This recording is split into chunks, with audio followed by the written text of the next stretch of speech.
Et bien voici la bande GM avec GTMAC.fr et Maxi Anti, de retour dans le tout nouveau restaurant Arrobase du Casino Batelière Plaza, entièrement redécoré, totalement métamorphosé pour des dîners spectacles encore plus musicaux et encore plus délicieux, pour ce qui est des dîners bien sûr, plus délicieux dans l'assiette. Nous sommes très heureux de réaliser l'enregistrement de nos émissions dans ce lieu magique où presque tous les soirs, un dîner spectacle vous attend. Venez nous rejoindre ici à Batelière un mardi sur deux pour participer à notre émission en live devant un plat de pasta à l'Arrobase. Parce que c'est Ludovic, on va parler de toi dans un instant. On va laisser le suspense à savoir qui est Ludovic. Ludovic, c'est les soirées le mardi soir pasta. Donc tu peux venir manger pâte à la bolognaise, tout le petit coin. C'est noté. C'est noté, ça peut être pas mal. Pour une petite soirée en amoureux, ça peut être sympa. Alors, merci à l'Arrobase de nous recevoir, bien sûr. Merci aux serveuses et aux serveurs de ce soir. Merci à Thierry de Crescenzo et toutes ses équipes, mesdames et messieurs. Nous sommes donc à l'Arrobase et vous êtes dans l'émission Les Experts Automoto sur Maxi Anti en simultané vidéo sur gtmac.fr. On peut s'applaudir peut-être avec plaisir, franchement. Alors, sachez que ce vendredi soir, 29 novembre et demain samedi 30 novembre, à partir de 19h30 et jusqu'à 2h du matin, ce sont les incontournables à l'Arrobase. Et c'est Luc Labonne du Quintet and Guest qui sera là vendredi soir, en notre lieu et place, parce que nous on enregistre le vendredi. Et bien sûr, le café chaud tous les mercredis, toujours à l'Arrobase, un mardi sur deux. Venez dîner avec nous, les experts, sur Maxi Martinique, émission produite donc par gtmac.fr. Ce soir, je vous propose de retrouver pour animer cette émission avec moi et avec l'Arrobase, le Crédit Mutuel Antilles-Guyane et Speedy Martinique, alors que je pourrais faire cette émission tout seul, quand même, mais bon, tant pis. On a décidé d'avoir ce soir avec nous Andrea Tufano, qu'on peut applaudir bien fort. Éléonore Théodose, qu'on aura la semaine prochaine. Nicolas Aron, qu'on peut applaudir aussi bien fort. Éric Rouget. Bonsoir. Vanny Lemouliec, qu'on appuie bien fort. Et donc on retrouvera bientôt Yona Namrit. C'est le plus grand des animateurs automoto en taille et en connaissance. JM de la bande JM, on peut l'applaudir bien fort aussi ce soir. Pour vous servir, bien sûr. Alors on va parler évidemment d'automoto toute la soirée pendant cette émission. Et vous l'avez plébiscité, elle est de retour après les travaux de l'Arrobase. Cette émission, les experts, elle est là et vous êtes en train de l'écouter dans votre voiture peut-être, ou alors confortablement installé dans votre salon. En tout cas, c'est sympa d'être avec nous. Nous recevons ce soir, grâce à JM de la bande JM, c'est le seul à bosser Ludovic dans cette émission. C'est le seul qui bosse vraiment, quoi. Tu vois ce que je veux dire ? Eh bien, je reçois justement Ludovic Coury, qui est à l'origine d'un splendide magasin, et le premier magasin dédié à la nouvelle mobilité et le plus grand en surface. Il fait combien en surface, d'ailleurs ? On a une surface de vente de 400 mètres carrés. 400 mètres carrés, et le magasin s'appelle Imob. Il est sur la Rocade, on le connaît bien maintenant. On peut dire à côté des cuisines Aviva. C'est ça. C'est le bâtiment en fait, et le bâtiment Aviva, et juste à côté, juxtaposé même, le Imob, donc Imob Martinique, Imob Antilles même, on peut dire. Imob Antilles sur le long terme. Sur le long terme. En tout cas, si on cherche sur Facebook, c'est Imob Antilles. Imob FWI. FWI, voilà, ok. Mais ça sort un Imob Antilles aussi, j'ai vérifié pour voir. En tout cas, eh bien, Ludovic est là. Pourquoi ? Parce que c'est celui qui va nous permettre finalement en 2025, si vous êtes attiré par les nouvelles mobilités, justement de faire notre transition énergétique plus facilement. Et en plus, très honnêtement, avec des tarifications qui sont, on va dire, au juste prix. Oui, tout à fait. Le but pour nous est, pour présenter la société Imob, c'est une société spécialisée dans la mobilité électrique. On a voulu le faire à grande échelle. On a une gamme de prix qui est très large. On débute à 999 € pour les premiers prix sur un scooter équivalent 50 cm3. C'est même incroyable comme prix finalement, 999 €. Ah non, c'est très bien, tout à fait. Il vous propose une autonomie d'à peu près 80 km ce Ouais, qui donc est plus que raisonnable. raisonnable. Mhm. Donc une gamme variée entre des produits récréatifs, on a un petit peu de tout. Alors, on va y revenir, si tu es d'accord. Hein. On va terminer la présentation de l'émission. T'inquiète pas, on revient vers toi. Alors, immeuble, c'est l'immeuble Avenir, donc sur la Jambette. Donc, en plein sur notre rocade, à côté d'Aviva, on l'a dit, à côté des cuisines d'Aviva. On donnera le numéro de téléphone tout à l'heure s'il le faut. Alors, avant de démarrer cette émission, moi, je voulais faire un petit hommage à, vous savez, qui est décédé récemment. C'est Jean-Paul Albin de la Perfecta. Vanny, tu peux en parler un petit peu, non ou pas? De la Perfecta? Oui. Euh, Tu sais quand est-ce qu'elle a été créée, par exemple? Quelle eh bien, année? non. Mais C'est je pas pense pour te piéger, hein, mais- c'est juste. Non, mais je pense qu'il y en a un qui sait. Nicolas. Alors justement, on se tourne vers Nicolas. Non, mais... On va voir toute C'est un peu l'histoire. notre Tu vois Wikipédia. l'astuce. C'est un peu notre Wikipédia de la bande. Oui, c'est un peu ça, hein, quand même. Ouais, Hein. On surtout voit qu'il est là, musicalement Dis-le parlant. tout. Honnêtement, je pense pas avoir la date exacte, mais je dirais début des années 70. Oui, c'est ça. C'est pile poil années 70, en fait. Ah bah voilà. Ça a Tant été mieux. fondé en 70. C'est pas 71 ou 69, c'est 70. Donc Ouais. c'est bien. J'ai dit Wikipédia. Donc on a perdu vraiment un grand bonhomme. C'est donc bien sûr terrible. C'est ainsi. Il avait été hospitalisé à la Ménard et puis donc il est décédé à l'hôpital. Et puis on avait perdu quelqu'un d'important aussi dans le zouk, c'est Célia Delvert, qui était partie 3 semaines avant. Donc voilà. Donc c'est vrai que la Martinique perd 2 artistes plutôt incontournables. On voulait rendre hommage, Ludovic, à ces personnes. D'abord parce qu'elles ont marqué leur époque, bien sûr, mais c'est surtout parce que nous, on invite beaucoup d'artistes dans l'émission. Et donc, voilà, on voulait faire un petit peu ce clin d'œil. La Perfecta, ça te dit quelque chose? Comment tu la vois, toi? Comment tu... Alors, c'est curieux, mais la Perfecta, moi, je l'ai connue avec JM Harmony, qui avait fait un album hommage à la Perfecta. D'accord. Donc, initialement, c'est pas un style que j'apprécie spécialement, mais j'avoue que l'expérience de cet album m'a permis de mieux découvrir ce qu'il faisait et on se laisse embarquer. Ludovic, toi, la Perfecta, ça t'avait marqué à une certaine époque? Oui, ça m'a marqué. On a entendu toutes ces musiques tout au long de notre jeunesse. Donc, je suis pas si jeune que ça. Donc, j'ai eu l'occasion de On n'est pas vieux, mais on n'est pas danser tout à sur fait de la Perfecta. première pluie. Oui, oui, Voilà. tout à fait. Bon. Mon Perfecta, grand monsieur de la musique. Ouais, c'est clair, bien sûr. Bon, et puis la voix, bien sûr, une sacrée voix, évidemment, donc qu'on perd, c'est embêtant. Très embêtant.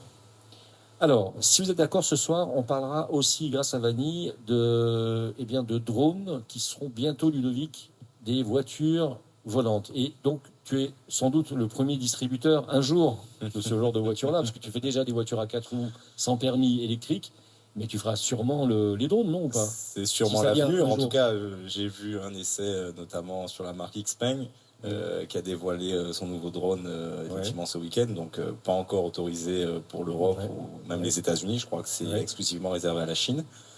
Est-ce que c'est l'avenir de la mobilité? Pourquoi pas? À se tirer la bourre au-dessus de la rocade, ça peut être pas mal aussi. Et à un moment, il faudra bien trouver une place pour circuler. Donc, C'est une solution. on arrive là, donc, dans des pays très développés, notamment comme la Chine, où ils cherchent des moyens. Alors, je ne suis pas sûr que ce soit un projet à grande échelle, mais ça sera réservé certainement à Surtout, une on va élite. voir si c'est possible, si on en parle depuis des années, et on va voir avec Vanny si c'est vraiment viable finalement, si on peut vraiment compter dessus ou pas, même s'il y a déjà des appareils en Chine, comme tu l'as dit. Mais bon, est-ce que les entreprises et les constructeurs misent là-dessus? On va voir ça peut-être tout à l'heure avec un peu de chance. Andrea, elle nous parlera de la Fédération des équipementiers automobiles qui sont un peu dans la panade en ce moment. Andrea. Pas mal de licenciements, oui, on verra ça tout Alors, à l'heure. En ce moment, Andrea, c'est celle qui annonce les catastrophes. Ouais, c'est, La semaine dernière, elle nous a parlé de Volkswagen qui licencie à tour de bras et qui va fermer sans doute 3 usines en Allemagne. Et là, elle vient nous parler des équipements. ça doit me coller à la peau, ça doit être ça. Je crois que la semaine d'après, on va peut-être pas faire venir. C'est ça. On verra ça tout à l'heure. Éric Rouget, intéressant. Et ça, c'est très intéressant. Alors pourquoi tu es là ce soir avec cette rubrique, cette chronique? Évidemment, c'est parce qu'on a Ludovic Coury. Et donc ta chronique ce soir, c'est la moto, le bruit et la loi. C'est ça? Je me trompe ou pas? C'est pas tout à fait ça. C'est pas tout à fait ça. Non, mais c'est peut-être je me suis C'était sur trompé. l'échappement, mais on va parler aussi de Ben, la loi, on va parler... Tu peux parler, je pense que tu peux passer ta chronique va parler en des- deuxième émission, en première émission, parce qu'on a Ludovic, c'est moi qui ai oublié de t'appeler pour te le dire. Si, c'est intéressant de parler du bruit et de la moto thermique, puisque par définition, avec tes motos, tes scooters, Alors oui, il y a un intérêt aujourd'hui quand on parle de bruit, notamment dans le domaine du loisir. Donc dans le cadre d'une excursion, on peut aujourd'hui profiter de la nature pleinement avec des véhicules électriques, puisque ça ne pollue pas, ça ne fait pas de bruit. On peut profiter pleinement un petit peu de toutes les joies de la nature. Et pour aller dans la continuité dans cette émission sur le 100% électrique et les nouvelles mobilités, Nicolas Aron nous parlera de Ferrari qui rentre dans l'ère électrique. Est-ce que c'est vrai ou est-ce que c'est une plaisanterie? A priori, c'est vrai. Et du coup, on va aussi parler du bruit par rapport à ce passage à l'électrique avec Ferrari. Ouais. Bon, donc on est bien dans le sens de l'émission finalement. Complètement. Parfaitement. Bon. Andrea, tout va bien? Tout va bien et toi? Tu connais bien Ibob, toi? Ouais, plutôt bien, je crois. Ouais, on est allé à plusieurs reprises visiter ce magasin. Alors, la première chose, si tu es d'accord avec moi, la première chose qui saute aux yeux et qui plaît, c'est bien sûr la surface. Elle est grande. C'est dédié à la nouvelle mobilité, c'est presque un pari. Je me demande même si c'est pas un pari risqué. On va te poser la question. Parce que c'est un marché florissant sûrement, mais naissant, surtout aux Antilles avec, on va dire, des gens qui sont quand même très amoureux du thermique, surtout sur la moto en particulier. On va y revenir, hein. Je vais te laisser la parole. La grandeur du magasin, rappelle-toi, on avait beaucoup apprécié. La beauté du magasin, bien réussi, bien décoré. Exactement. Puis je trouve aussi surtout la luminosité du magasin. Souvent, Voilà. on se retrouve dans des magasins, on se sent un petit peu enfermé. Et pourtant, là, je trouve que c'est assez lumineux. Et en fait, on voit vraiment la qualité des produits qui sont exposés. Donc, c'est plaisant. Ça donne envie de découvrir des produits qu'on ne connaît absolument pas. Alors, on fait aucune promotion ce soir. Hein. Chacun va chez Imob s'il le veut ou pas, et chacun se fera son idée. Mais après, il y a la gamme. Enfin, il y a les gammes. Alors, diversité des gammes, on va voir on va en discuter ensemble. Et finalement, le dernier point, c'est les tarifs que j'ai trouvé plutôt attractifs. Alors, parlons des gammes. On a une grosse difficulté, et on en parle dans nos émissions assez fréquemment, surtout avec Eric. Rappelle-toi, on en a parlé encore la semaine dernière. C'est qu'on a bien compris que la moto électrique, elle avait beaucoup de mal à démarrer. Donc la moto au-delà de 125 cm3, quand elle est liée à la route, le motard, lui, il a du mal, quand c'est le motard, hein, qui connaît déjà le thermique, il a du mal à aller sur la moto électrique. Est-ce que tu nous le confirmes? Est-ce que dans ton magasin, la gamme moto, elle est importante, ou est-ce que c'est une autre gamme qui prend le dessus, par exemple la gamme scooter? Alors, en fait, il faut aborder la mobilité aujourd'hui sur plusieurs axes. On est en retard, c'est sûr, sur ce domaine-là, très en retard. On parle de la Martinique, bien sûr. On parle bien sûr de la Martinique. Aujourd'hui, on n'a pas de vraie structure qui propose une mobilité différente, donc à l'instar des grandes villes. Notre but à nous, c'est de proposer tout type de mobilité. Bien sûr, l'essentiel de nos ventes va se regrouper sur de la petite mobilité. Donc ça va être du 50, du 125 cm3. On va y voir le côté pratique, on va y voir le côté économique, on va peut-être moins y voir le côté passion, bien que on a des produits qui sont de plus en plus aboutis, avec lesquels on arrive à trouver beaucoup de plaisir. Mais c'est vrai que sur les grosses cylindrées, on n'y est pas encore. Donc on voit la mobilité dans ce sens-là, avec un moyen de se déplacer différemment. On aborde les choses surtout, mais on connaît un petit peu la topographie chez nous et les problématiques d'embouteillage. C'est pour nous l'idée de proposer autre chose, une gamme variée. Donc ça va aller du petit scooter pour le jeune qui veut se déplacer, aller à l'école avec un prix raisonnable. Il n'aura pas de coût d'essence. Donc, lui qui n'a pas besoin d'une autonomie gigantissime en fait. Non. Des trajets aller-retour généralement, maison, école, voire petit tour au magasin. Puis hop, c'est ça. Sur ces petits produits, on va proposer une autonomie comprise entre 60 et 100 km, ce qui est largement suffisant, puisque ça reste, comme tu viens de le dire, des petits trajets pour aller à l'école, pour faire des petites balades dans le quartier, aller voir les copains.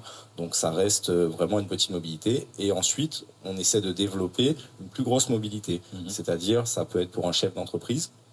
On va proposer un maxi scooter qui là va aller jusqu'à 200 km d'autonomie, va avoir un confort de conduite, il va faire des économies qui sont considérables en termes de carburant, puisqu'il utilise ce véhicule toute la semaine. Alors, effectivement, comme tu le dis, on ne voit pas le passionné Ducati, KTM franchir nos portes pour justement essayer d'aller chercher le côté passion, mais le côté utile. Et ce client, alors il est qui exactement? Parce qu'en fait, en Martinique, on achète des voitures globalement. On a déjà du mal à acheter des voitures électriques d'ailleurs. Il faut se rappeler que le marché c'est 5%. Andrea, tu le confirmes, 5% du marché c'est en voiture électrique, pas plus pour l'instant. Mais déjà, c'est les conversations qu'on a aussi avec certains concessionnaires. C'est est-ce qu'on pourrait se permettre, nous la Martinique, d'avoir plus que 5% déjà en électrique? Bon, ça, c'est un autre discours. Tu as raison de le dire, mais c'est un autre discours. Je veux bien y revenir. Ce que je veux dire par là, c'est que la clientèle qui bascule sur le scooter, qu'est-ce qui la ferait partir sur le scooter électrique alors que on connaît les freins des consommateurs? Le frein du consommateur, c'est l'autonomie. Le coût. J'ai peur j'ai pas de borne. Alors en fait, la petite mobilité répond à tous ces critères. Pourquoi? Parce que aujourd'hui, vous n'avez pas besoin de borne, vous la rechargez sur une prise secteur. La plupart de nos scooters ont même des batteries amovibles. Par exemple, pour quelqu'un qui vit en appartement, il peut le soir partir avec sa batterie, la recharger dans son appartement, redescendre la batterie, la mettre dans le scooter et partir le matin. Donc c'est rechargé sur du 220 volts. C'est un temps de recharge ça reste des petites batteries, contrairement aux véhicules qui sont des très grosses batteries. Entre 4 et 5 heures, ce qui reste assez court. L'autre avantage, c'est le coût. Aujourd'hui, il faut savoir que c'est un dispositif sur le 2 roues, donc il est accompagné par l'État. Donc vous bénéficiez aujourd'hui, notamment dans les dom-toms, d'un bonus écologique qui est plus important que la métropole. Ouais. Donc c'est combien ou c'est en fonction du véhicule? Alors c'est en fonction de la puissance du véhicule. Voilà. Donc il peut varier, c'est en fonction de la puissance du véhicule, c'est entre 1000 et 1900 euros. Les freins, comme on disait sur l'électrique, aujourd'hui, c'est quoi le frein sur l'achat d'un véhicule électrique? Vous savez que je viens du monde de l'automobile, bien sûr, je connais un petit peu. C'est déjà le coût d'achat. Donc, quand vous comparez un thermique avec un électrique, aujourd'hui, le coût d'achat de l'électrique est plus élevé. Nous, il faut savoir que le coût d'achat est entre 30 et 50% moins cher qu'un thermique. Donc, déjà, à l'achat, vous êtes gagnant. Ensuite, on peut donner vraiment, on peut donner une auditeur qui écoute, si tu veux acheter un thermique sans entreprise, on a 250, c'est plus vendu, ça coûte combien? Un maxi scooter, notre prix maximum, on est à 6 990. Voilà. Donc, un maxi scooter avec une grosse autonomie, avec une puissance plus que raisonnable. Je ne sais pas si vous allez voir l'avance. On est 13 000 watts, donc vous avez une vitesse comprise, limitée à 130 km/h, qui est largement suffisante, parce qu'on connaît une limitation de vitesse. Et vous avez énormément de couple, donc ça vous permet d'avoir de la puissance, de monter. Alors, je pensais que l'utilisateur de scooter, c'est pas un passionné, comme tu disais tout à l'heure.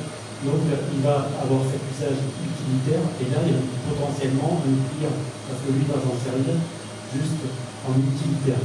Donc, c'est complètement différent de la moto-passion. Donc, celui qui va acheter un scooter peut acheter facilement un scooter électrique, parce que ça va être un usage différent. Alors, maintenant, il y a la question sur ce sujet-là. Quel est son... un peu profiler finalement, quel est son profil? C'est quelqu'un qui veut faire de l'économie d'énergie, qui veut préserver la planète et sa infini, ou c'est quelqu'un qui cherche à faire de l'économie seulement Alors on a un petit prix de profil. On a un profil essentiel.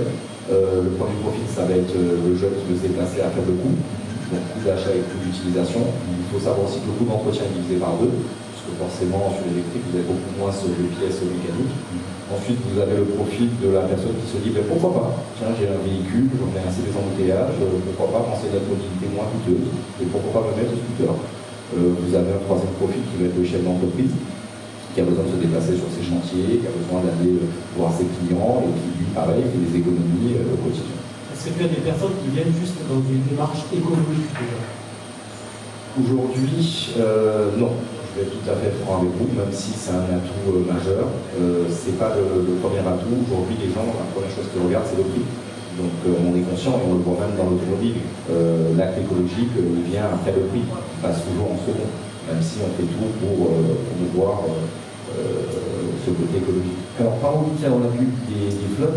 Est-ce que le chef d'entreprise, lui, qui, je sais pas, fabrique des pizzas et qui livre à domicile, est-ce que lui, il a raison de venir te voir pour acheter 10 scooters et se dire je ne vais pas avoir de panne, pas de panne, mais de panne d'autonomie?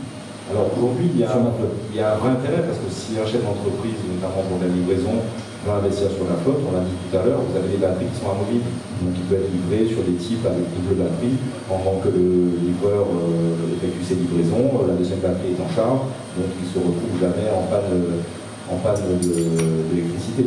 Donc il a toujours de l'autonomie garantie et pour le coup, effectivement, ça réduirait nettement les coûts. Donc, on le voit de plus en plus dans les grandes villes, tous les livres aujourd'hui fonctionnent en auto électrique.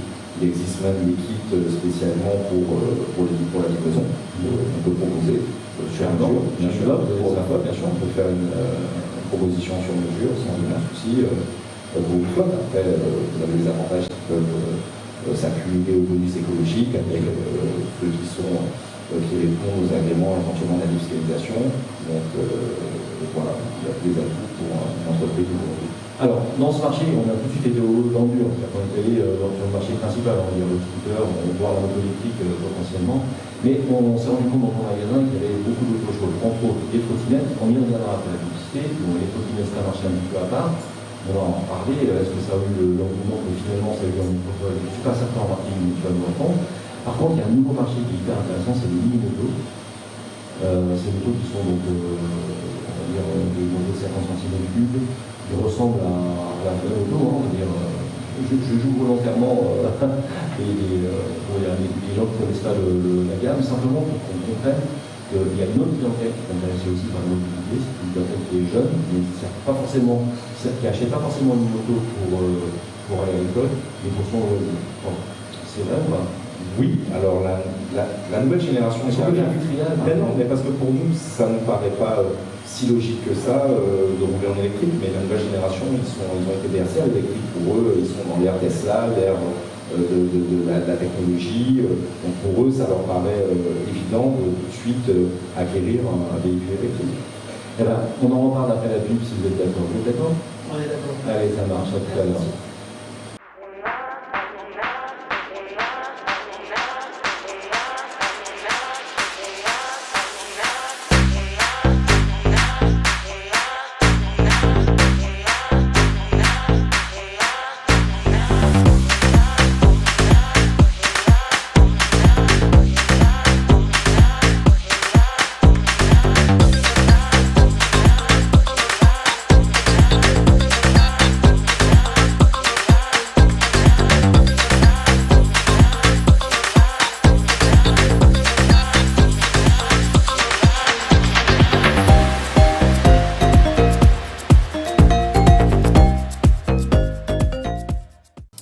Et vous êtes de retour avec la bande AGM sur Maxi Martinique en direct de l'arrobase du Casino Batelière Plaza qu'on remercie bien chaleureusement. Et on remercie également nos partenaires Crédit Mutuel Antilles-Guyane, Speedy Martinique et ses 6 centres de réparation. Et merci à gtmag.fr. Et oui, qui produit cette émission. Et on est ce soir avec Ludovic Coury, qui a eu l'intelligence de monter ce centre dédié aux nouvelles mobilités. D'ailleurs, le slogan, c'est se déplacer moins polluer. Hein, c'est ça, hein, tout à fait. C'est la base. Hein, donc, on est d'accord.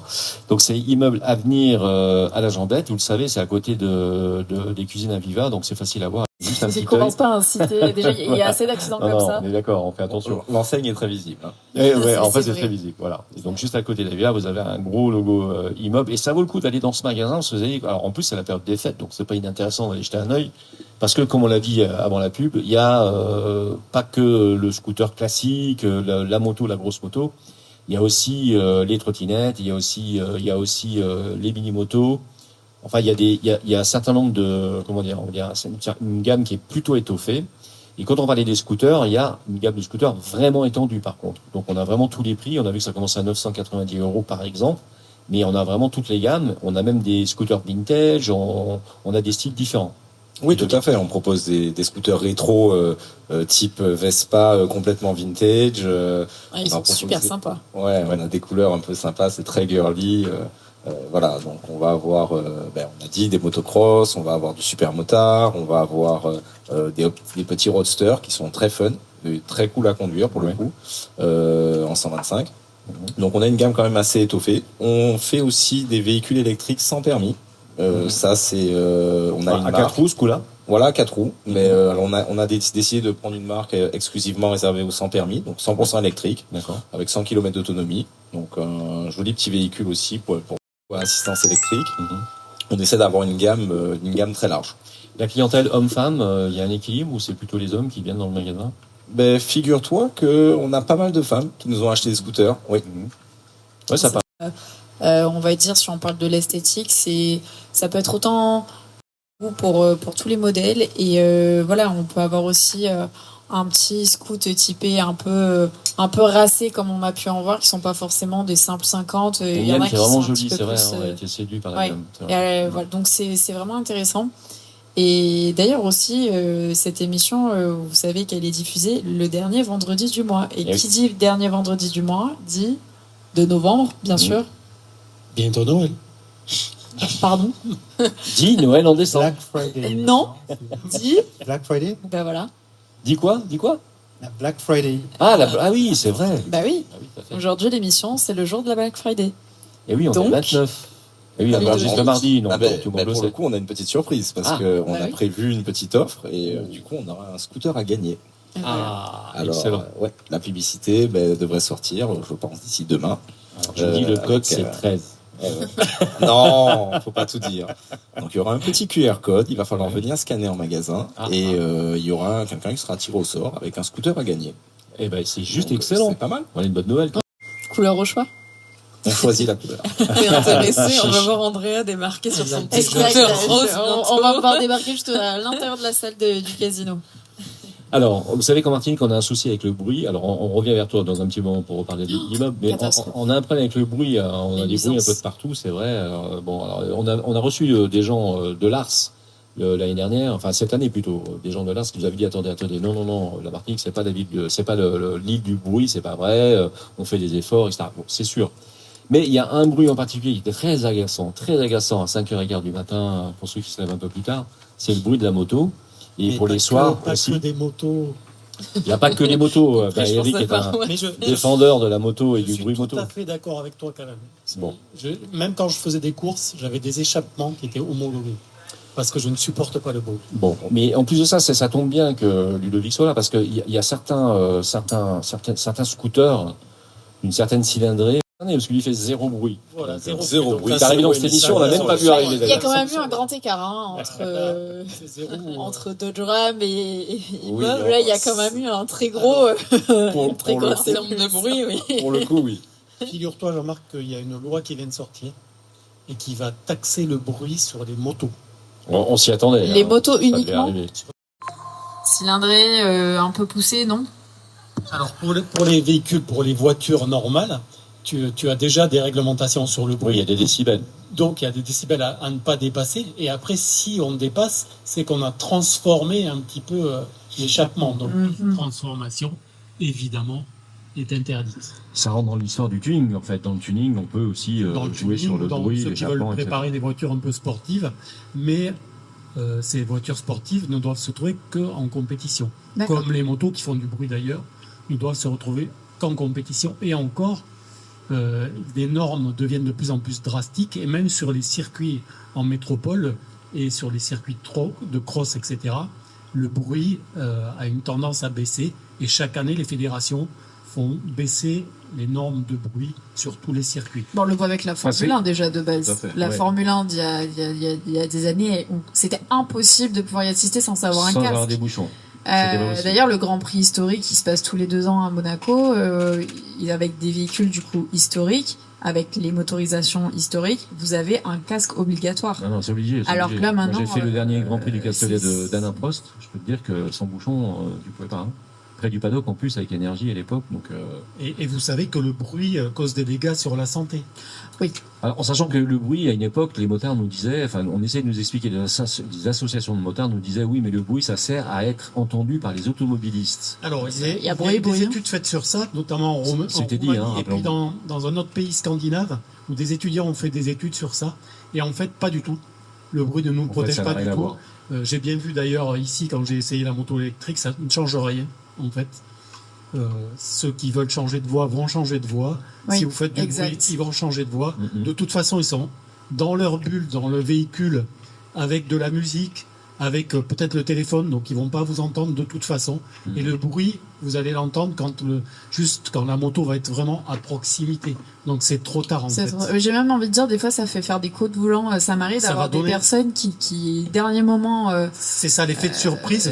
peut faire donner un coup de volant et être encore plus dangereux en fait que... Il y en a qui disent que c'est plus pour éviter aussi les coups de portière. Mais bon, c'est pareil. Il y a des personnes âgées le soir ou le matin, ils sont très très Tu parles pour toi, là. Moi, je suis pas une personne âgée. Je peux dire que je suis très dérangée par le bruit. J'habite au niveau de la colline et franchement, c'est la seule route qui monte dans le nord avec tous les camions. Ah mais ça entre les autos et les camions. C'est la deuxième cause environnementale de pollution. Le bruit. Le bruit. Donc ça cause des troubles du sommeil, des maux de tête, de l'hypertension, des maladies coronariennes, du diabète et des lésions auditives, effectivement. Et on est parfaitement conscient de ça, même si l'État en a conscience aussi, l'ARS en a conscience qu'elle traite tous ces problèmes-là, mais donc on a encore des efforts sans doute à faire sur l'île. Nicolas ? Oui, alors, Eric, j'ai une petite remarque, et bon, tu t'y connais mieux que moi, mais j'aimerais savoir, toutes les motos qui remontent les fils en klaxonnant, donc finalement ça sert à rien ? Alors ça sert à rien sauf si tu es attentif déjà. Par exemple, moi étant motard, je prête beaucoup plus attention à la circulation des motos parce que je sais que c'est dangereux. Donc je suis toujours prêt en fait et je m'écarte pour laisser passer les motos. Donc je laisse toujours de la place et je prête attention. Donc en fait, je regarde dans mes rétroviseurs et j'écoute ce qui arrive. Mais parce que je suis attentif à ça, j'ai pas la radio trop forte, je ne téléphone pas au volant évidemment. Donc je fais attention à ça parce que je suis déjà concerné.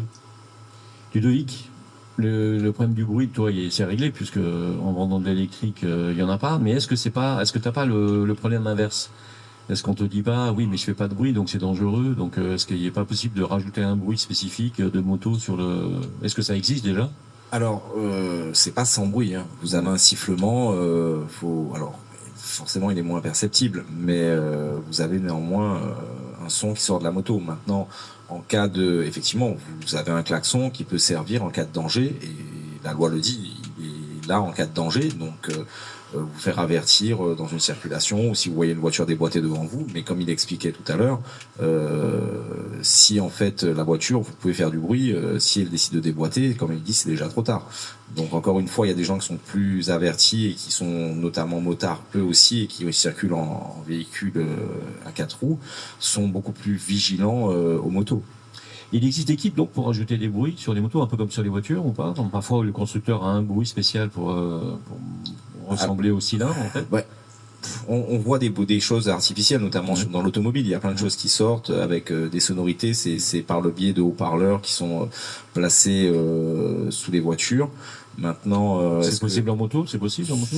Oui, c'est possible, c'est envisageable. Alors pour l'instant, tous les produits qu'on fait, on ne le propose pas. C'est pas quelque chose qui est vachement mis en avant, mais ça pourrait se faire. Techniquement, en tout cas, c'est possible. Est-ce que ça serait pas une solution pour attirer certains jeunes qui voudraient passer à l'électrique, mais qui le font pas parce qu'il n'y a pas de bruit? C'est une philosophie différente. C'est différent. C'est vraiment une philosophie différente, et on voit que même certains motards aujourd'hui ont envie de passer à l'électrique parce que ils veulent justement. Alors ils ont plus le phénomène de bruit, mais ils ont beaucoup de couples. Ils ont une conduite qui est différente et qui plaît énormément à cette nouvelle génération. Ce que j'aimerais, Ludovic, franchement, c'est que demain, je puisse rentrer dans ta boutique, pouvoir accéder avec une échelle ou un escalier, si tu veux, au toit, et que du toit, je puisse m'envoler de chez toi avec un drone que tu m'aurais vendu. Donc je me tourne vers Vanny, est-ce que c'est possible, franchement? Est-ce qu'on peut vraiment croire à bien ça? sûr.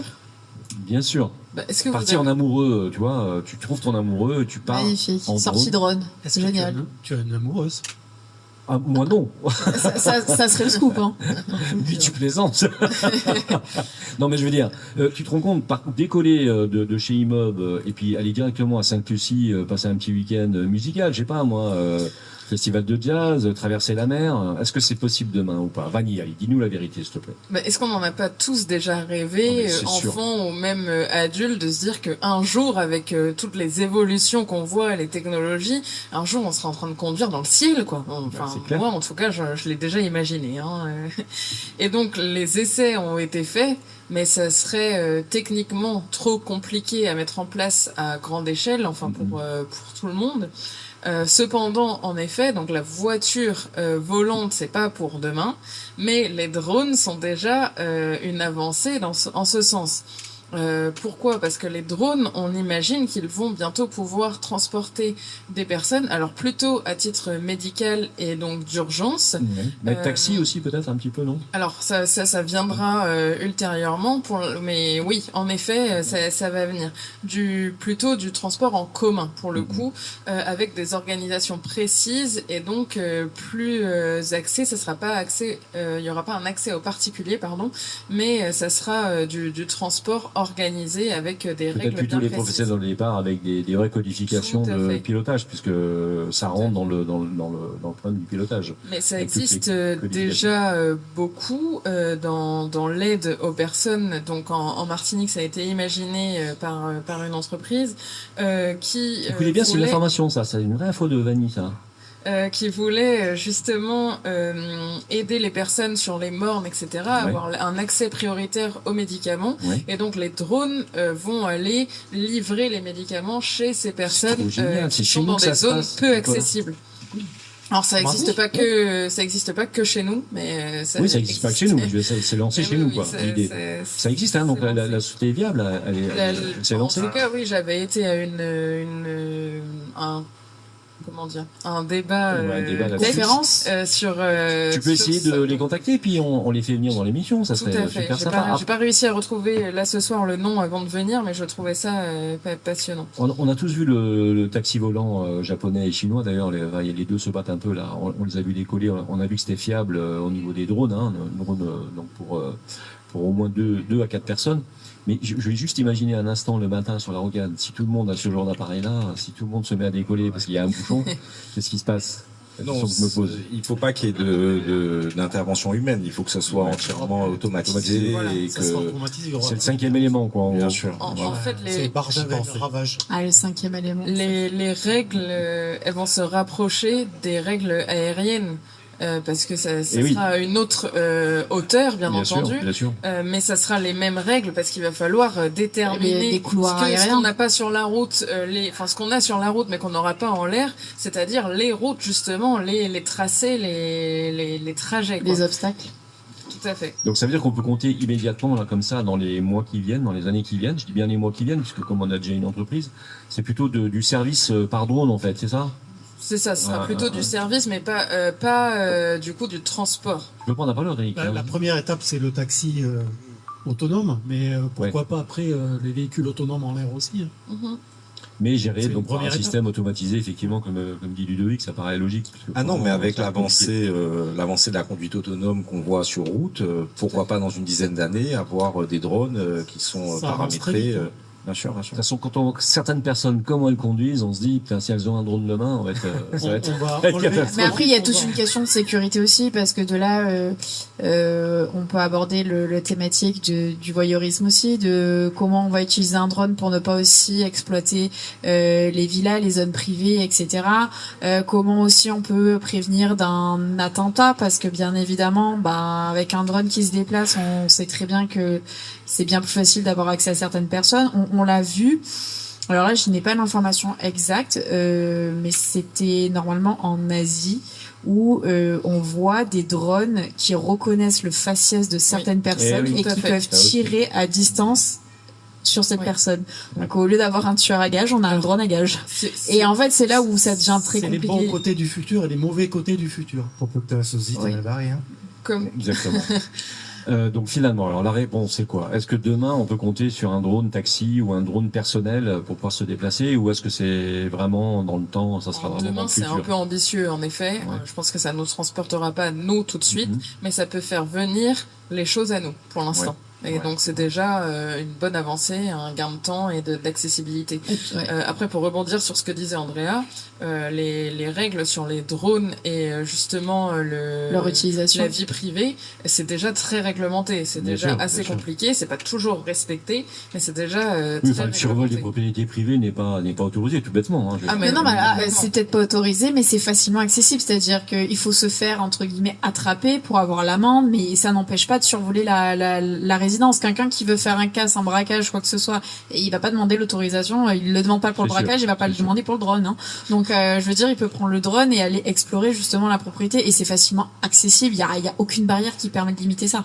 Avant de faire la pause, Ludovic, est-ce qu'un jour tu vendras des drones malgré tout dans le magasin? Tu penses qu'un jour c'est possible? Moi, j'avais l'idée d'avoir une DeLorean volante. Ah, ça aurait été génial. C'est mon rêve d'enfance, de retour vers le futur. Il faut le skateboard qui va avec. Avec le skate qui va avec, exactement. Moi, j'aimerais qu'on fasse un remake des Fous des volants, tu vois, genre toutes les voitures qui se transforment avec plein de gadgets possibles. Je suis sûr que plus tard on pourra avoir des voitures comme ça. En étant plus raisonnable, est-ce que Imob un jour aura un rayon drone? D'ailleurs, c'est difficile de trouver ici. Des drones classiques, hein, j'entends, hein, de loisirs, etc. Pour l'instant, on veut se cantonner vraiment à de la mobilité. Donc, on va peut-être développer la gamme. C'est encore un peu trop tôt pour le dire, mais c'est possible qu'on développe sur des produits tech, notamment sur des drones ou des produits tech pour la maison.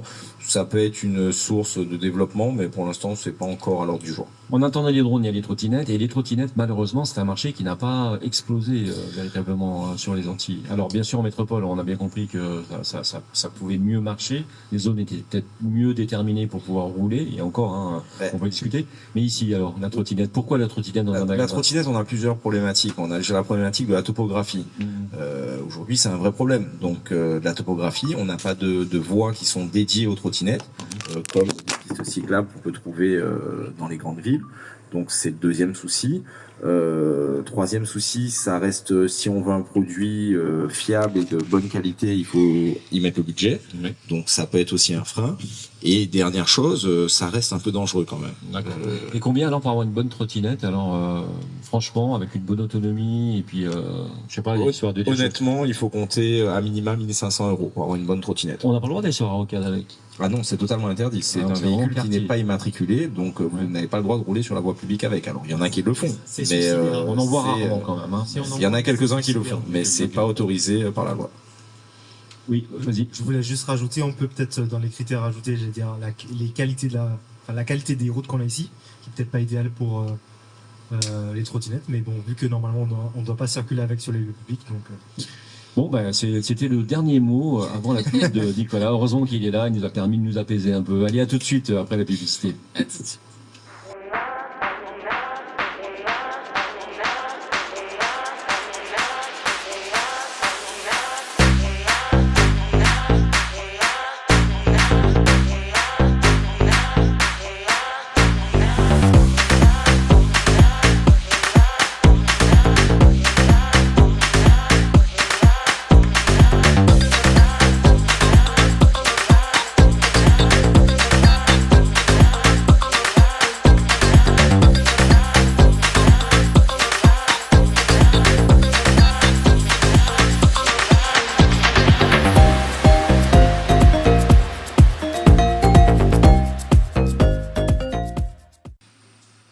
De retour avec la bande AGM sur Maxime Martinique en direct de l'Arvaz du Casino Bosnia Plaza, qu'on remercie bien fort. Merci à eux. Et vendredi soir. On a cru que tu dormais en fait, mais non.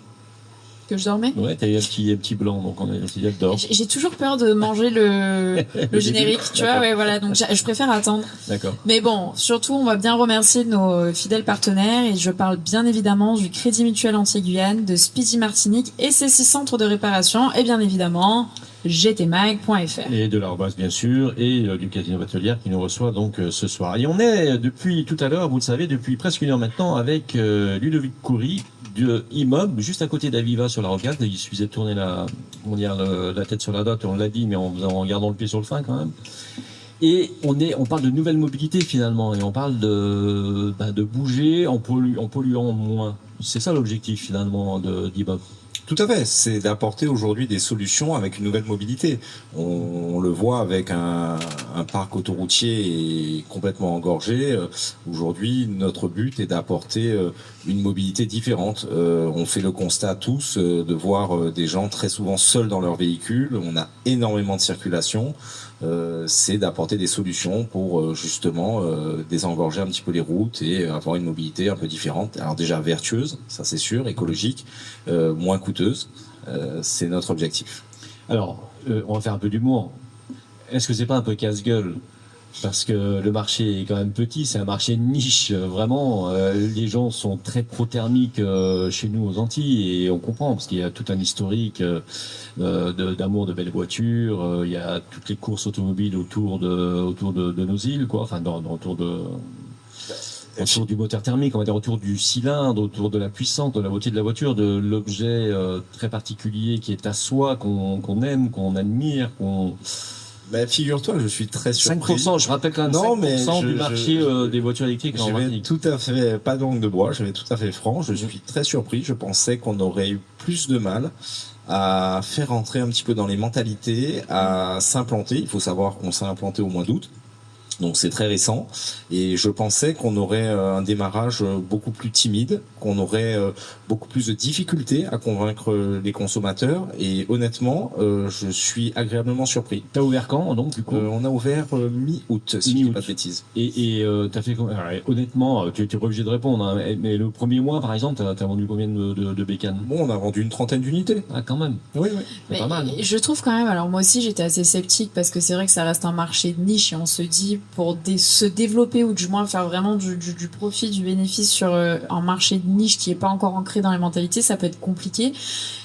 Mais en fait, je trouve que bizarrement, c'est comme certaines marques, il y a tout un marketing autour et un positionnement et une image de marque qui marche très très bien, et quand on rentre dans le magasin, ça fait son effet aussi, et ça donne vraiment envie de découvrir. Et je pense que ça a énormément joué. Vous aurez eu les mêmes produits, mais peut-être agencés différemment avec une autre équipe et ailleurs.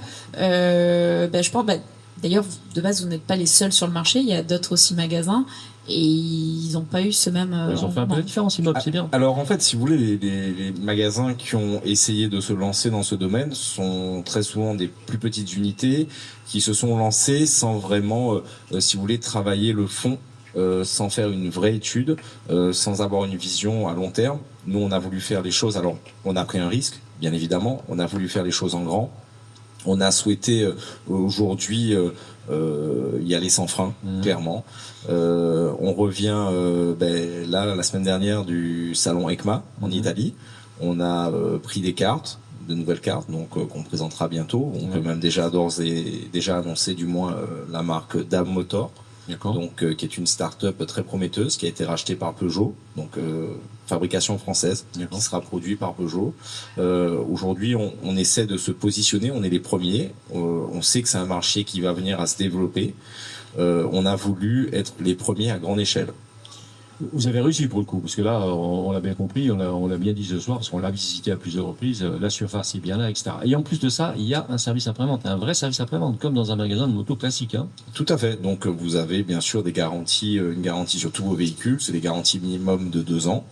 Donc sur vos véhicules, on a un vrai service après-vente avec un atelier qui est d'ailleurs vitré, dans lequel vous pouvez voir le mécanicien intervenir, travailler, un peu comme dans les cuisines françaises là. Tout à fait. On voit le cuisinier en train de cuisiner. Exactement. Donc on voit le mécanicien en train de travailler. Donc il est dans un petit atelier climatisé, tout vitré, lumineux. On a recruté un technicien spécialisé. Ouais. Donc aujourd'hui, on souhaite étendre l'expérience client, avoir une expérience client qui soit complète. Pour ça, on le sait, le service après-vente sera essentiel. Bien sûr. Donc, on va miser dessus. Il faut que les clients soient satisfaits. Donc, on fera quelques petites erreurs au départ, c'est prévu. Ça, malheureusement, comme dans tout nouveau challenge. Mais en tout cas, on s'est donné les moyens de pouvoir proposer une expérience client et une satisfaction cliente au top niveau. Eh bien, je suis sûr que c'est grâce à Imob, l'installation d'Imob et les 400 mètres carrés, on va dire à la jambette, que Ferrari a décidé de se lancer dans l'électricité. Ah bah oui. C'est sûr. On les a vachement inspirés. Ils ont attendu Imob. Hein. Mais attends. Ouais. Les Italiens, c'est des costauds. Il y a beaucoup d'Italiens aux Antilles, hein, d'ailleurs. Hein. Beaucoup d'Italiens aux Antilles. Donc on se tourne vers Nicolas, parce que Nicolas, non, sérieux. Sérieux, Nicolas. Sérieux, ouais. Moi, Ferrari, adieu les V8, les V6. C'est ça, c'est ça. Et quand j'y pense, la première fois où j'ai vu une Ferrari, moi, finalement, je l'ai pas vue, je l'ai surtout entendu. Mais là, on vient d'apprendre effectivement que Ferrari vient de franchir une étape majeure en inaugurant une nouvelle usine à Maranello. Donc, une usine de plus de 4 hectares qui accueillera à la fois la production des traditionnels moteurs à combustion interne et les moteurs hybrides et électriques. c'est un tournant clairement pour la marque.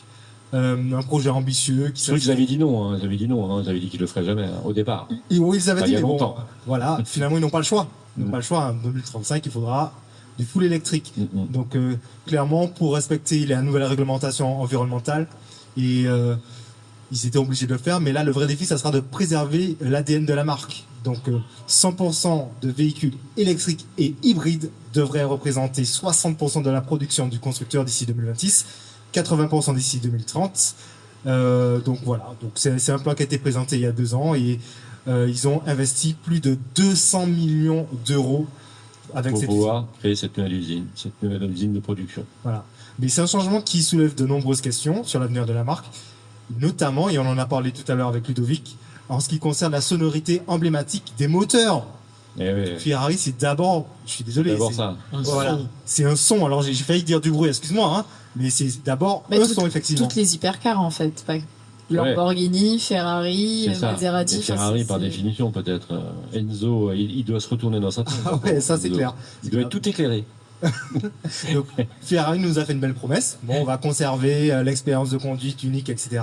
Donc, personnellement, moi, quand je pense au bruit de Ferrari, je pense à la puissance, la performance. Tu sais, le grondement caractéristique qu'on entend, la sportivité, la compétition, la vibration du moteur aussi. Aïe, aïe, aïe, quand t'entends les rugissements du véhicule, l'émotion, la passion, on s'y croirait avec ce Nicolas. bruit. On conduit déjà avec Nicolas. Et puis finalement aussi, c'est aussi le reflet d'un certain prestige de luxe, puisque ça, clairement, quand on entend le bruit d'une Ferrari, tu te dis ça c'est de la bagnole. Je peux le dire comme ça. Ça c'est Vanny qui arrive à Cannes avec sa Tesla Rossa. Si tu connais un petit peu la gamme. Elle est pas mal celle-là. Elle est de moi. Tu l'avais préparée celle-là. Je prends 30%, hein, je te dis. Si tu reprends le mot. Bon, voilà. Donc alors, non mais sérieux, là tu plaisantais en fait. Attends. D'ailleurs, Ludovic, là encore, on en parlait tout à l'heure avec toi. Pour pallier justement à ce manque de sonorité, il y a plusieurs pistes. Tu l'as évoqué, la synthèse sonore. Donc il s'agit de recréer artificiellement le son de moteurs thermiques à l'aide de haut-parleurs. Deuxième solution, le son amplifié.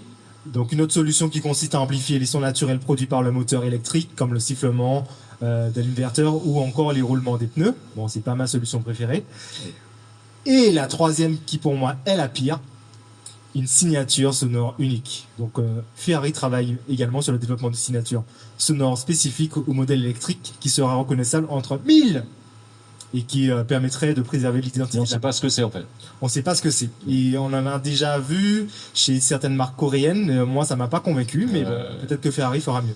On était au salon cette année, au salon de l'automobile, au mondial de l'auto. Audi a sorti sa GT, sa grosse berline GT là, qui est extraordinaire, avec 650 chevaux en version RS. Donc c'est vrai que la version RS, on a du mal à le coller sur l'électrique. Mais en fait, l'électrique, pour moi, faut pas la mettre à toutes les sauces. Une marque emblématique comme Ferrari, l'électrification est là au plaisir de la performance. Aujourd'hui, qui sont les clients Ferrari? Qu'est-ce que ça représente en termes d'automobile? C'est un tout petit pourcentage. Donc, ça reste des véhicules d'exception, de passion.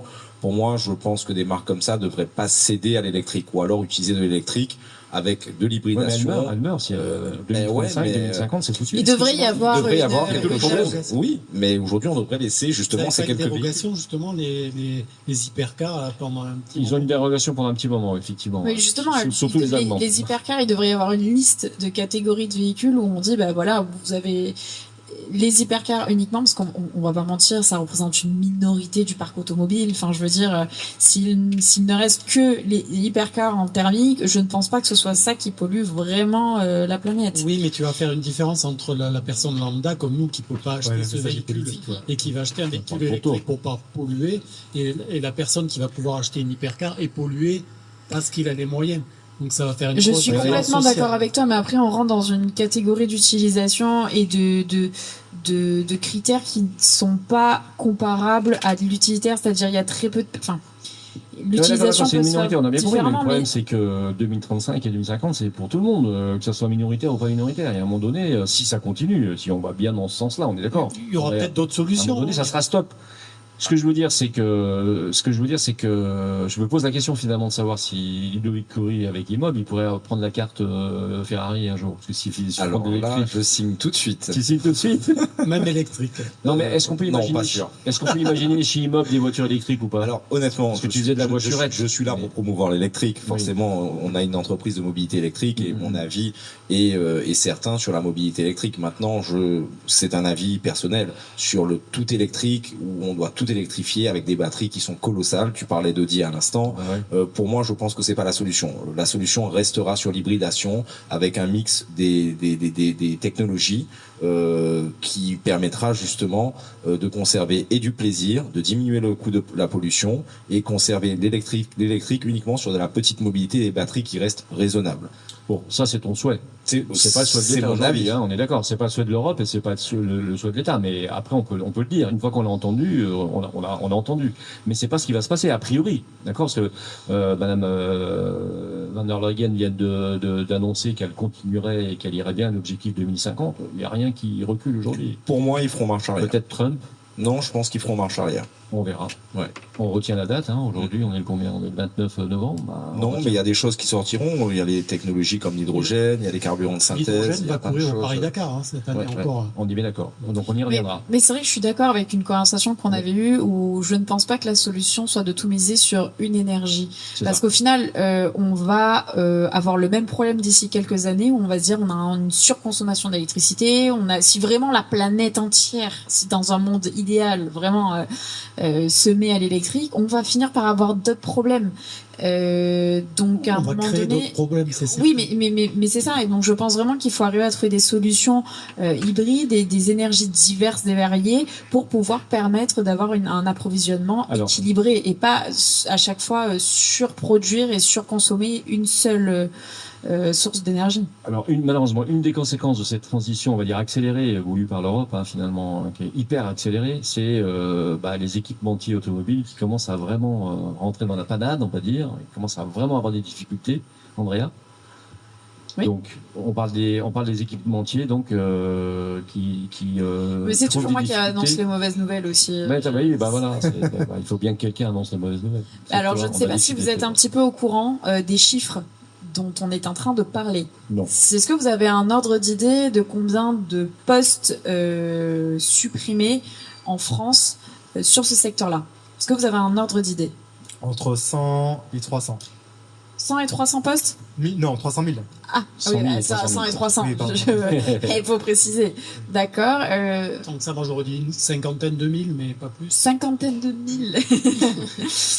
Une idée? Ouais, j'aurais rejoint Eric à peu près. Aux alentours de 50 000 postes. Bon, bah alors, écoutez, je suis heureux de vous annoncer que ce sera seulement 32 000 postes. Bon, c'est plutôt une bonne chose. On sourit, mais c'est pas tellement. Comme ça. Non, alors c'est quand même assez dramatique parce qu'on se rend pas compte, mais 32 000 sur un secteur assez niche, parce qu'on parle pas du secteur automobile global, on parle vraiment du secteur qui se passe vraiment de la pièce automobile, et ça depuis le début 2024. Donc c'est quand même encore plus important que lors de la pandémie du Covid. Et ce secteur vraiment prend vraiment pour son grade au niveau des postes, au niveau de sa rentabilité, et ce qui met en péril justement tout le secteur parallèle automobile, où justement tous ces postes, ça fait un peu la cascade des problèmes. Quand il y a un secteur d'activité qui souffre, tous les secteurs d'activité souffrent autour. Et surtout, les coûts engendrés par les constructeurs au niveau de certaines technologies sont justement en péril de par ces pièces auto qui ne vont pas forcément suivre et sur lesquelles le secteur est en déclin. Donc, puis on a cumulé ça un certain nombre de problèmes. Il y a eu le Covid, bien sûr, il y a eu une période de Covid qui a été catastrophique pour certaines entreprises, et puis il y a eu la crise des composants. Les équipementiers ont payé d'abord ça, la crise des composants. Oui, Vanny, tu voulais dire quelque chose, non? Oui, d'accord. Pardon, excuse-moi. Non, il me dit juste qu'il reste 4 minutes. Non, mais c'est ça. Et en fait, justement, on le voit à ce niveau-là que l'Europe, elle prévoit justement d'interdire la vente des voitures à essence en diesel. Donc c'est la conversation qu'on avait pour 2035. Mais pour préparer justement ce changement, il faut que tous les secteurs et toutes les branches de l'automobile soient prêtes. Et quand on voit que certaines branches de l'activité sont en baisse d'entre 5 et 20% de développement, ça crée quand même un certain souci. C'est compliqué, effectivement. Donc justement, ça pose problème pour le développement. Vous faites des pièces justement chez Imob ou pas? Leurs pièces, je crois. Alors oui, on a un magasin de pièces détachées, on assure tout le service après-vente, donc pour les garanties, on a bien sûr des pièces sur place de rechange avec un petit stockage de pièces, donc une petite zone qui fait presque 100 mètres carrés, donc on a quand même des pièces de rechange et on peut commander, on a un circuit d'approvisionnement très court, donc aucun souci là-dessus. Pas de souci de ce côté-là en tout cas. Non, aucun problème. André, on termine? Justement, ça serait bien de noter que depuis le début de la pandémie, donc c'est quand même depuis la pandémie qu'il y a beaucoup de choses qui ont changé, que ce soit positivement ou négativement, mais il y a quand même un après-Covid qui est quand même assez marqué, que le marché européen des voitures neuves est resté à un niveau qui est très faible et que l'électrification du marché s'avère bien plus lente que prévu. Donc justement, on est un peu dans une phase de transition où on ne sait pas trop où on va et on ne sait pas trop dans quelle branche on va dire vraiment pousser la tendance, même si la tendance est à 2035, mais le marché est assez bloqué pour atteindre cet objectif-là. Alors, on verra que la solution, avec toi d'ailleurs la semaine prochaine, c'est peut-être les prix des voitures électriques qui sont en train de considérablement baisser en Europe, que les constructeurs français d'ailleurs entre autres, mais pas seulement, s'associent avec les constructeurs chinois pour essayer de faire descendre les prix et que tout le monde puisse faire une transition énergétique à peu près raisonnable et trouver des voitures à moins de 20 000 € par exemple. C'est le cas avec Citroën par exemple, avec le IC3, mais c'est le cas avec... Oui, le coût des voitures... Ça aurait dû être le cas avec la Renault 5, mais ça sera le coût des voitures diminue, mais le coût de l'électricité augmente. Aujourd'hui, le cercle vertueux, on le sait, notamment chez nous aux Antilles, il faudrait qu'on puisse avoir un circuit complet, c'est-à-dire de pouvoir recharger son véhicule via des panneaux photovoltaïques, donc avec une énergie propre qui recharge un véhicule propre. 25% quand même, hein, c'est pas mal ce qu'on a fait aux Antilles. Hein. Oui, enfin, en Martinique en particulier, 25% d'énergie mais je trouve que verte. Et elle est dédiée à l'automobile, hein, justement, à la mobilité. Honnêtement, pour un département aussi ensoleillé que le nôtre, c'est pas normal qu'on soit pas justement comme certains pays nordiques, exactement. On soit pas à 80% sur une énergie solaire. Surtout sur une échelle géographique où la Martinique fait quand même partie des petites îles de la Caraïbe, se dire qu'on pourrait être l'île précurseur en disant qu'on est presque à plus de 50% en mobilité électrique, parce que ça serait un super exemple et ça s'y prête parce que la Martinique. Allez, ça va venir. Je suis pas sûr qu'en 2050 on y soit. 2035 on n'y sera peut-être pas parce que c'était en fait l'objectif de l'île c'était 50% de production électrique solaire, on va dire. En 2035, je suis pas sûr qu'on y arrive. On va essayer. Se déplacer, moins polluer. C'est ça l'idée de Imob qui vient de se construire depuis le mois d'août, ou vient de s'installer depuis le mois d'août à côté d'Aviva, à la zone de la Jambette. Vous connaissez, parce qu'en tournant la tête à droite quand vous êtes sur la rocade, dans la petite descente là, vous tombez sur l'enseigne. Donc allez jeter un œil. Nous on a trouvé que le magasin était vraiment sympa. Bon, c'est vrai qu'ils sont partenaires aussi chez nous. Vous allez trouver entre autres la publicité du scooter à 990 €. C'est le moment d'en parler parce qu'on parle de la vie chère aux Antilles. Là on a le moyen d'aller faire une transition énergétique à un prix moindre. Alors c'est une offre clairement de lancement. Aujourd'hui, il faut savoir que on est dans un nouveau marché et même nous, on est en phase de test. Donc on propose des produits avec des marges qui sont réduites, qui sont très subventionnées. On parle de vie chère en ce moment. On propose tous nos produits sont proposés moins cher que la métropole. Alors, c'est juste incroyable. Eh bien oui. Bravo. Alors, on peut trouver Imob, donc FWI sur Facebook, c'est facile. Et il y a un numéro de téléphone 06 96 24 40 41. Alors non. 01 25 deux fois. 01 25 deux fois. Bon, c'est ce que j'avais moi. Il a mal fait ses fiches, c'est pas grave, il a mal révisé ce soir. Ah non, ça c'est le numéro de... Non, c'est pas ce numéro-là. Oui. Alors on le redit. 06 96 01 25 deux fois. 01 25. Qui encore? Non, c'est rien. C'est une histoire privée. C'est rien. En tout très cas, privé merci. À la radio, donc on est sur un... C'était pour plaisanter, bien sûr. Ludovic, merci en tout cas d'être venu nous voir. Merci à vous de m'avoir invité. Voilà, longue vie à cette belle aventure. Allez voir ce magasin parce que franchement, il est sympa, il est beau, il y a beaucoup de nouveaux produits, de produits un peu fun, on va dire. Il faut aller voir, il faut aller jeter un œil. Et puis pourquoi pas faire votre mobilité électrique, Nicolas? Juste pour souhaiter un joyeux anniversaire à ma mère. Bien sûr, avec plaisir. Ça c'est beaucoup trop mignon. Tu vas avoir son prénom quand même ou pas? Françoise. Françoise, bel anniversaire Françoise, franchement. Voilà, elle a quel âge sans discrétion? Ah non, ça je peux pas le dire. Non, tu peux pas dire. non. Bon, ça se dit pas. Bon, voilà, d'accord. Il est mort sinon. Bon. Bah, je sais pas, t'as 15 ans, donc elle doit avoir 35 ans, je pense. Ouais, à peu près ça. Eh bien, joyeux anniversaire, Françoise. Allez, vous étiez donc avec la bande AJM et Maxi Anti qui est de retour dans le nouveau restaurant de l'Arrobase, Casino Batelière Plaza, entièrement décoré, totalement métamorphosé. Venez tous les mardis soirs, enfin un mardi soir sur 2, déjeuner avec nous.